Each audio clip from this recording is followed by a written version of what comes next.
47. Harvest time.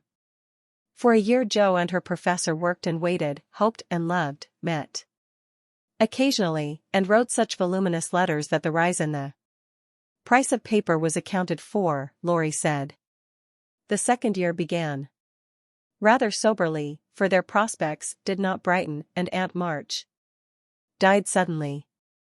But when their first sorrow was over, for they loved the old lady in spite of her sharp tongue, they found they had cause for rejoicing, for she had left Plumfield to Jo, which made all sorts of joyful things possible. It's a fine old place, and will bring a handsome sum, for of course you intend to sell it, said Laurie, as they were all talking the matter over, some weeks later. No, I don't, was Jo's decided answer, as she petted the fat poodle, whom she had adopted, out of respect to his former mistress. You don't mean to live there? Yes, I do. But, my dear girl, it's an immense house, and will take a power of money to keep it in order. The garden and orchard alone need 2 or 3 men, and farming isn't in Bear's line, I take it. He'll try his hand at it there, if I propose it.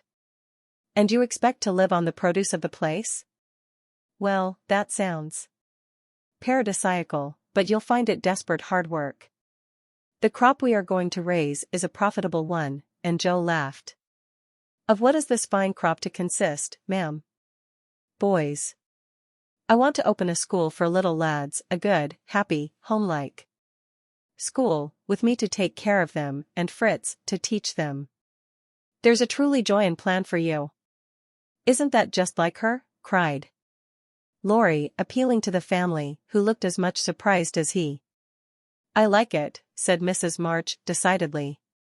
So do I, added her husband, who welcomed the thought of a chance for trying the Socratic method of education on modern youth. It will be an immense care for Jo, said Meg, stroking the head of her one all-absorbing son. Jo can do it, and be happy in it. It's a splendid idea. Tell us all about it, cried Mr. Lawrence, who had been longing to lend the lovers a hand, but knew that they would refuse his help. I knew you'd stand by me, sir. Amy does too, I see it in her eyes. Though she prudently waits to turn it over in her mind before she speaks. Now, my dear people, continued Jo earnestly, just understand that this isn't a new idea of mine, but a long-cherished plan.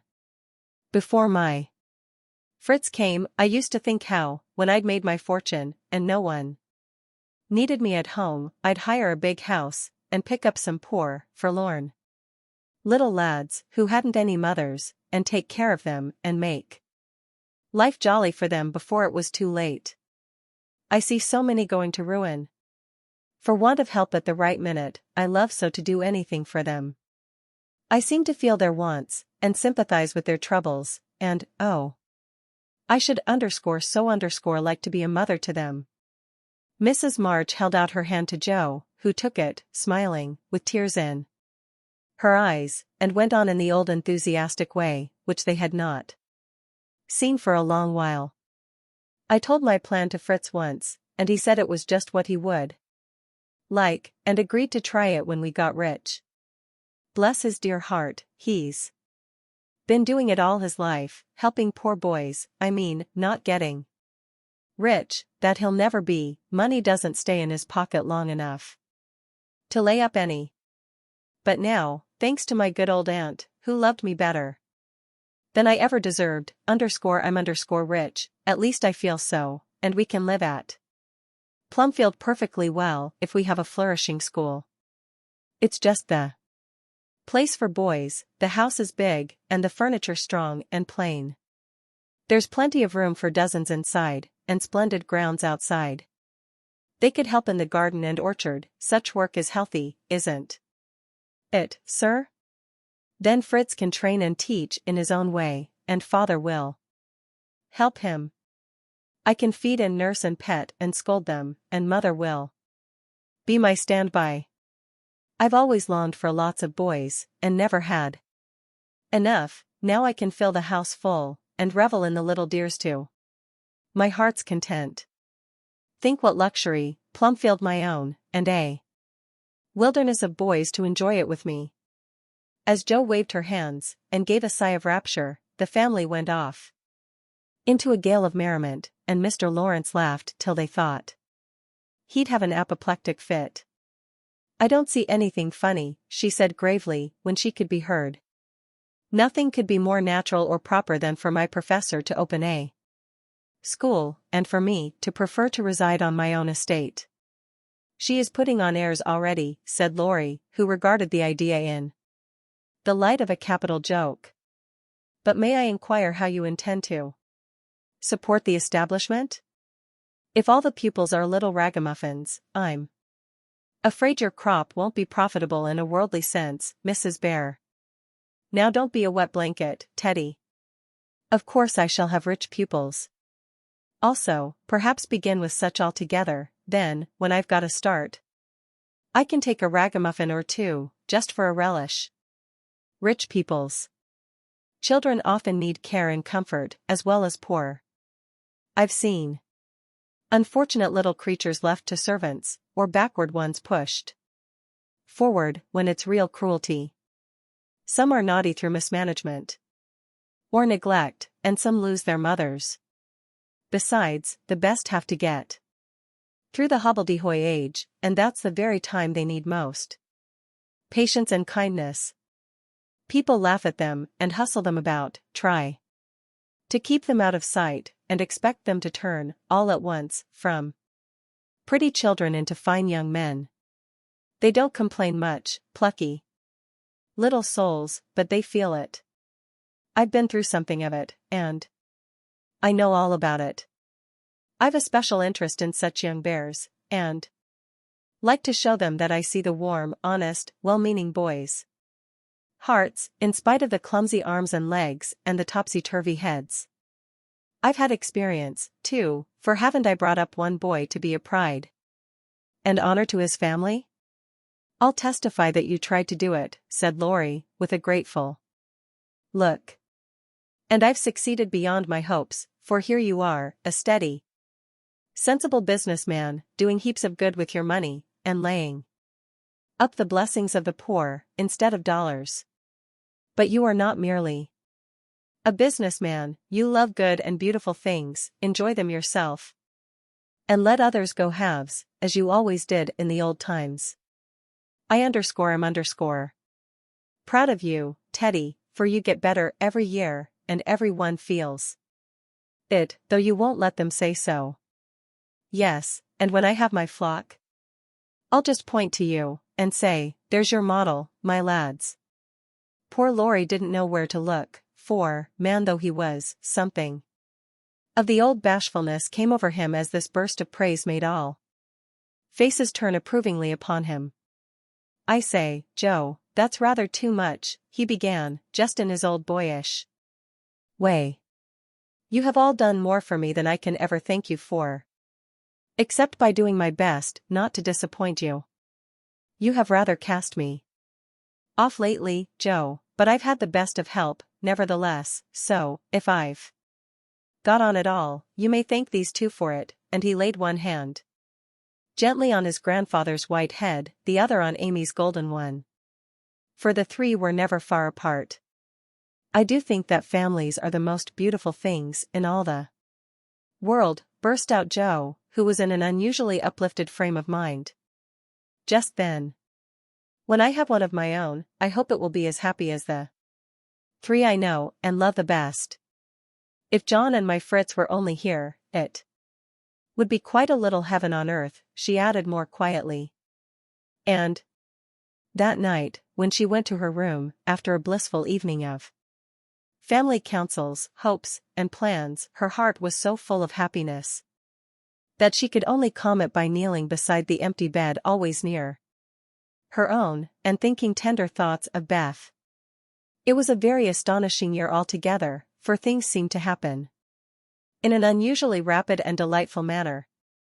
Almost before she knew where she was, Jo found herself married and settled at Plumfield.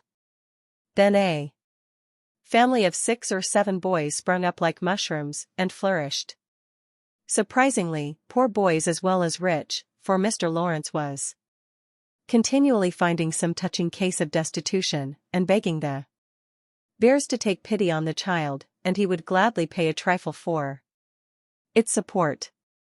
In this way the sly old gentleman got round proud Jo, and furnished her with the style of boy in which she most delighted. Of course it was uphill work at first, and Jo made queer mistakes, but the wise professor steered her safely into calmer waters, and the most rampant ragamuffin was conquered in the end. How Jo did enjoy her wilderness of boys, and how poor, dear Aunt March would have lamented had she been there to see the sacred precincts of prim, well-ordered Plumfield overrun with Toms, Dicks, and Harrys.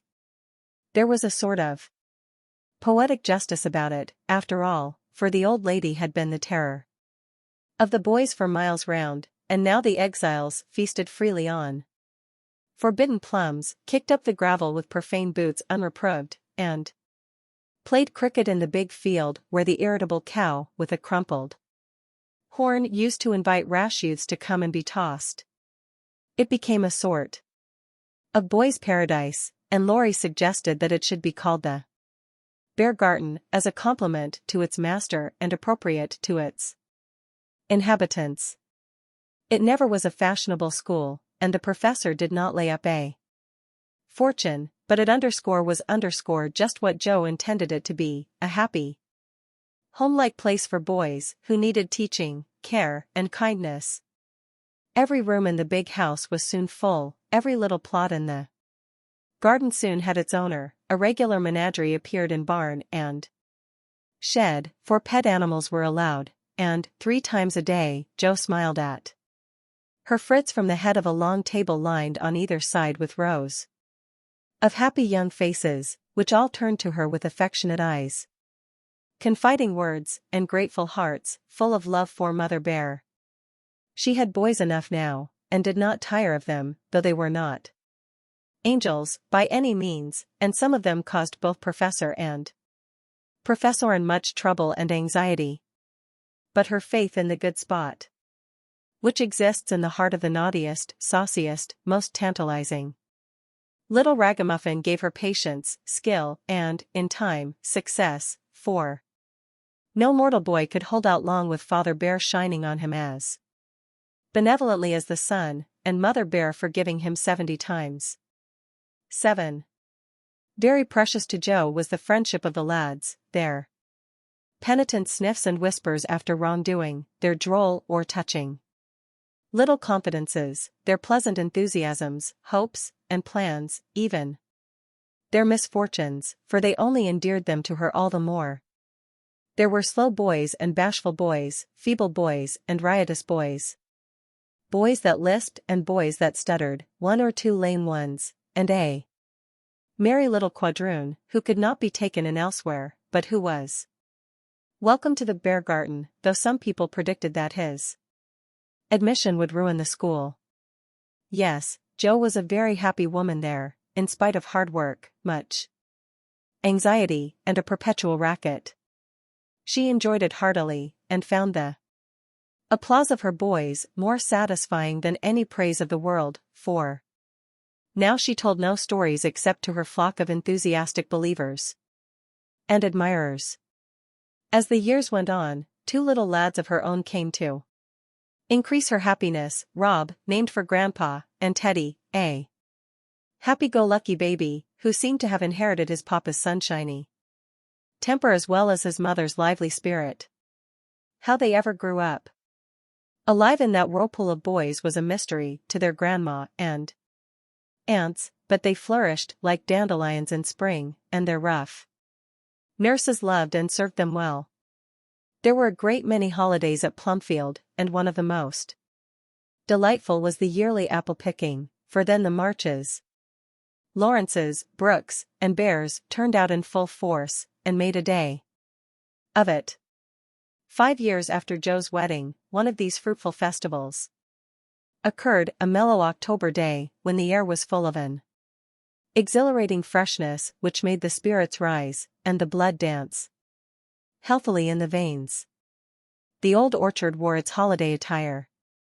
Goldenrod and asters fringed the mossy walls, grasshoppers skipped briskly in the sere grass, and crickets chirped like fairy pipers at a feast. Squirrels were busy with their small harvesting, birds twittered their adieus from the alders in the lane, and every tree stood ready to send down its shower of red or yellow apples at the first shake.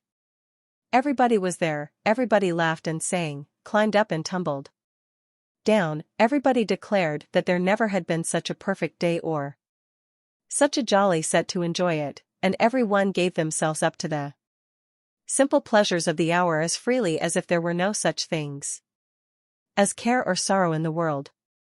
Mr. March strolled placidly about, quoting Tusser, Cowley, and Columella to Mr. Lawrence while enjoying the gentle apple's winy juice. The professor charged up and down the green aisles like a stout Teutonic knight, with a pull for a lance, leading on the boys, who made a hook and ladder company of themselves, and performed wonders in the way of ground and lofty tumbling. Laurie devoted himself to the little ones, rode his small daughter in a bushel basket, took Daisy up among the birds' nests, and kept adventurous Rob from breaking his neck. Mrs. March and Meg sat among the apple piles like a pair of pomonas sorting the contributions that kept pouring in, while Amy, with a beautiful motherly expression in her face, sketched the various groups, and watched over one pale lad, who sat adoring her with his little crutch beside him. Jo was in her element that day, and rushed about, with her gown pinned up, her hat anywhere but on her head, and her baby tucked under her arm, ready for any lively adventure which might turn up. Little Teddy bore a charmed life, for nothing ever happened to him, and Jo never felt any anxiety when he was whisked up into a tree by one lad, galloped off on the back of another, or supplied with sour russets by his indulgent papa, who labored under the Germanic delusion that babies could digest anything, from pickled cabbage to buttons, nails, and their own small shoes. She knew that little Ted would turn up again in time, safe and rosy, dirty, and serene, and she always received him back with a hearty welcome, for Jo loved her babies tenderly. Illustration: Teddy bore a charmed life. At 4 o'clock a lull took place, and baskets remained empty, while the apple pickers rested, and compared rents and bruises. Then Jo and Meg, with a detachment of the bigger boys, set forth the supper on the grass. For an out-of-door tea was always the crowning joy of the day. The land literally flowed with milk and honey on such occasions, for the lads were not required to sit at table, but allowed to partake of refreshment as they liked, freedom being the sauce best beloved by the boyish soul. They availed themselves of the rare privilege to the fullest extent, for some tried the pleasing experiment of drinking milk while standing on their heads, others lent a charm to leapfrog by eating pie in the pauses of the game. Cookies were sown broadcast over the field, and apple turnovers roosted in the trees like a new style of bird. The little girls had a private tea party, and Ted roved among the edibles at his own sweet will. When no one could eat any more, the professor proposed the first regular toast, which was always drunk at such times: Aunt March, God bless her. A toast heartily given by the good man, who never forgot how much he owed her, and quietly drunk by the boys, who had been taught to keep her memory green. Now, Grandma's 60th birthday. Long life to her, with 3 times 3. That was given with a will, as you may well believe, and the cheering once begun, it was hard to stop it.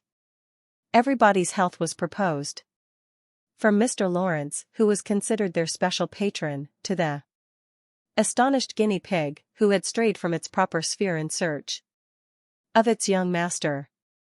Demi, as the oldest grandchild, then presented the queen of the day with various gifts, so numerous that they were transported to the festive scene in a wheelbarrow. Funny presents, some. of them, but what would have been defects to other eyes were ornaments to Grandma's, for the children's gifts were all their own. Every stitch Daisy's patient little fingers had put into the handkerchiefs she hemmed was better than embroidery to Mrs. March. Demi's shoebox was a miracle of mechanical skill, though the cover wouldn't shut. Rob's footstool had a wiggle in its uneven legs that she declared was very soothing, and no page of the costly book Amy's child gave her was so fair as that on which appeared, in tipsy capitals, the words, "To dear Grandma, from her little Beth." During this ceremony, the boys had mysteriously disappeared, and, when Mrs. March had tried to thank her children, and broken down, while Teddy wiped her eyes on his pinafore, the professor suddenly began to sing. Then, from above him, voice after voice took up the words, and from tree to tree echoed the music of the unseen choir, as the boys sung, with all their hearts, the little song Joe had written. Laurie set to music, and the professor trained his lads to give with the best effect. This was something altogether new, and it proved a grand success, for Mrs. March couldn't get over her surprise, and insisted on shaking hands with every one of the featherless birds, from tall Franz and Emile to the little quadroon, who had the sweetest voice of all. After this, the boys dispersed for a final lark, leaving Mrs. March and her daughters under the festival tree. Illustration: leaving Mrs. March and her daughters under the festival tree. Page 583.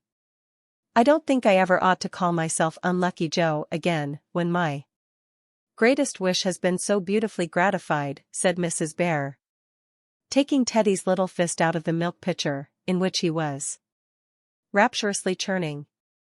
And yet your life is very different from the one you pictured so long ago. Do you remember our castles in the air? Asked Amy, smiling as she watched Laurie and John playing cricket with the boys. Dear fellows! It does my heart good to see them forget business, and frolic for a day, answered Joe, who now spoke in a maternal way of all mankind. Yes, I remember, but the life I wanted then seemed selfish, lonely, and cold to me now. I haven't given up the hope that I may write a good book yet, but I can wait, and I'm sure it will be all the better for such experiences and illustrations as these. And Joe pointed from the lively lads in the distance to her father, leaning on the professor's arm as they walked to and fro in the sunshine, deep in one of the conversations which both enjoyed so much, and then to her mother, sitting enthroned among her daughters, with their children in her lap and at her feet, as if all found help and happiness in the face which never could grow old to them. My castle was the most nearly realized of all. I asked for splendid things, to be sure, but in my heart I knew I should be satisfied if I had a little home, and John, and some dear children like these. I've got them all, thank God, and am the happiest woman in the world. And Meg laid her hand on her tall boy's head, with a face full of tender and devout content. My castle is very different from what I planned, but I would not alter it, though, like Joe, I don't relinquish all my artistic hopes, or confine myself to helping others fulfill their dreams of beauty. I've begun to model a figure of baby, and Laurie says it is the best thing I've ever done. I think so myself, and mean to do it in marble, so that whatever happens, I may at least keep the image of my little angel. As Amy spoke, a great tear dropped on the golden hair of the sleeping child in her arms, for her one well-beloved daughter was a frail little creature, and the dread of losing her was the shadow over Amy's sunshine. This cross was doing much for both father and mother, for one love and sorrow bound them closely together. Amy's nature was growing sweeter, deeper, and more tender. Laurie was growing more serious, strong, and firm, and both were learning that beauty, youth, good fortune, even love itself, cannot keep care and pain, loss and sorrow, from the most blessed 4. Into each life some rain must fall. Some days must be dark and sad and dreary. She is growing better, I am sure of it, my dear. Don't despond, but hope and keep happy, said Mrs. March, as tender-hearted Daisy stooped from her knee to lay her rosy cheek against her little cousin's pale 1. I never ought to, while I have you to cheer me up, Marmee, and Laurie. To take more than half of every burden, replied Amy warmly.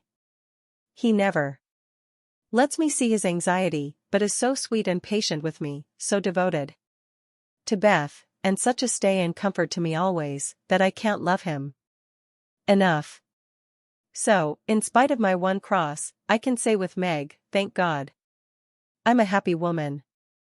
There's no need for me to say it, for everyone can see that I'm far happier than I deserve, added Jo, glancing from her good husband to her chubby children, tumbling on the grass beside her. Fritz is getting gray and stout, I'm growing as thin as a shadow, and am 30, we never shall be rich, and Plumfield may burn up any night, for that. Incorrigible Tommy Bangs will smoke sweet fern cigars under the bedclothes, though he set himself afire 3 times already. But in spite of these unromantic facts, I have nothing to complain of, and never was so jolly in my life. Excuse the remark, but living among boys, I can't help using their expressions now and then. Yes, Jo, I think your harvest will be a good one, began Mrs. March, frightening away a big black cricket that was staring Teddy out of countenance. Not half so good as yours, Mother. Here it is, and we never can thank you enough for the patient sowing and reaping you have done, cried Jo, with the loving impetuosity which she never could outgrow. I hope there will be more wheat and fewer tares every year, said Amy softly. A large sheaf, but I know there's room in your heart for it, Marmee dear, added Meg's tender voice.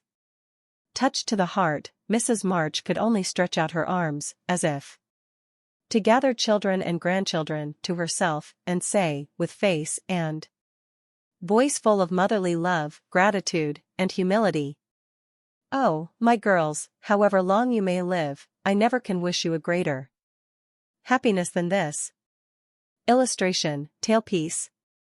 Illustration. Louisa M. Alcott's Writings. The Little Women Series. Little Women equals, or Meg, Jo, Beth, and Amy. Illustrated. 16 mo. $1.50. Little Men equals Life at Plumfield with Jo's Boys. Illustrated. 16 mo. $1.50. Jo's Boys and How They Turned Out equals a sequel to Little Men. Portrait of author. 16 mo. $1.50. An Old-Fashioned Girl equals Illustrated. 16 mo. $1.50. 8 Cousins equals, or, The Ant Hill. Illustrated. 16 mo. $1.50. Rose and Bloom equals a sequel to 8 Cousins. Illustrated. 16 mo. $1.50. Under the Lilacs equals Illustrated. 16 mo. $1.50. Jack and Jill equals A Village Story. Illustrated. 16 mo. $1.50. The above 8 volumes, uniformly bound in cloth, gilt, in box, $12. The Little Women Series. New Illustrated Edition _ Printed from new plates with new cover designs, and illustrated with 84 full-page plates from drawings especially made for this edition. By Reginald B. Birch, Alice Barber Stevens, Jessie Wilcox Smith, and Harriet Roosevelt Richards. 8 volumes Crown 8 VO decorated cloth. Gilt, in box. $16. Separately, $2. The Spinning Wheel Series. Spinning Wheel Stories equals Silver Pitchers equals Proverb Stories equals Equals a garland for girls equals. For volume 16 mo. Each, $1.25. In box, $5. The Spinning Wheel Series. _ New Illustrated Edition _ Uniform in size with the illustrated edition of the Little Women series. With 36 full-page plates by well-known artists. 4 volumes crown. 8 VO decorated cloth. In box, $6. Separately, $1.50. Add Joe's scrap bag. Equals my boys equals. Equals shawl straps equals. Equals Cupid and Chow Chow equals. Equals my girls equals. Equals Jimmy's cruise in the Pinafore equals. Equals an old-fashioned Thanksgiving equals. 6 volumes 16 mo illustrated. Each, $1. In box, $6. Lulu's Library. Equals volume 1 equals. Equals volume 2 equals. Equals volume 3 equals. 3 volumes each, $1. The set uniformly bound in cloth, gilt, in box. $3. Novels, etc. Equals hospital sketches equals. Equals work equals. Equals comic tragedies equals. Equals moods equals. Equals a modern Mephistopheles equals. Equals Life of Louisa May Alcott equals. 6 volumes 16 mo.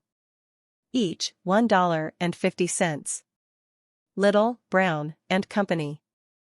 Publishers 254, Washington Street, Boston, Massachusetts. The Little Women Series. By Louisa M. Alcott. 1. Little Women, or Meg, Jo, Beth, and Amy. Illustrated. 16 mo, $1.50. A simple story of the home life of 4 girls. A portrayal of child life, natural, wholesome, and inspiring. One of the best and most popular children's books ever written. 2. Little Men, Life at Plumfield with Jo's Boys. Illustrated. 16 mo, $1.50. Gives delightful pictures of boy life at Old Plumfield, and is brimful of activity, merriment, health, and happiness. 3. Jo's Boys, and How They Turned Out. Illustrated. 16 mo, $1.50. This sequel to Little Men takes up the story and carries Jo's boys through the home struggles and adventures in the outside world until they are fairly launched on the sea of manhood.